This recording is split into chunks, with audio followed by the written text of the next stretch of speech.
होगी। निश्चित ही मैं समझता हूं कि आज हम धर्म, जाति और अन्य भावनाओं को भड़काकर अपनी राजनीतिक रोटियां तो सेकते हैं। मैं कहना चाहता हूं महोदय, यहां पर अल्पसंख्यकों की भी बात हुई थी। क्या अल्पसंख्यक वही लोग हैं कि जहां पर हिंदू बहुमत में है वहां पर जो मुसलमान कम संख्या में है, क्या अल्पसंख्यक वही है? क्या अल्पसंख्यक कश्मीर का हिंदू नहीं है?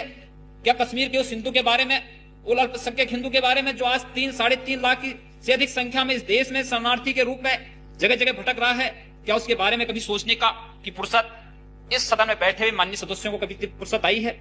या पूर्वोत्तर के राज्यों में जो कुछ हो रहा है, वहां मिजोरम में रियांग जनजाति के 51,000 से अधिक शरणार्थियों को मिजोरम से निकाल दिया गया है, लेकिन क्या कभी यहां पर बैठे हुए माननीय सदस्यों ने इस पर सोचने की कोशिश की? केवल अपनी राजनीतिक रोटियां सेकने के लिए मुसलमानों को ही केवल अल्पसंख्यक बना दिया गया है।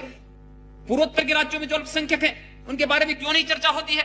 कश्मीर में जो अल्पसंख्यक हैं उनके बारे में क्यों नहीं यहां पर चर्चा होती है? और अगर अल्पसंख्यकों की बात होनी है तो 1984 में जो इस देश में हुआ था, क्या वो सिख अल्पसंख्यक इस देश में नहीं है? निश्चित ही, और इस सदन के माध्यम से जो कुछ हो रहा है, अध्यक्ष महोदय, भावनाएं तो तब इस देश की जनता के भावनाओं के साथ खिलवाड़ हम तब नहीं करते हैं जब सदन में इतनी उदंडता होती है। इस देश की जनता की भावनाओं के साथ क्या तब हम खिलवाड़ नहीं करते हैं जब यहाँ पर कोई सदस्य कहीं समस्या को उठाना चाहता है और उसको बोलने की छूट नहीं दी जाती, उसको बोलने नहीं दिया जाता है, उस पर व्यवधान उत्पन्न किया जाता है? क्या उसकी भावनाओं के साथ खिलवाड़ नहीं होता है?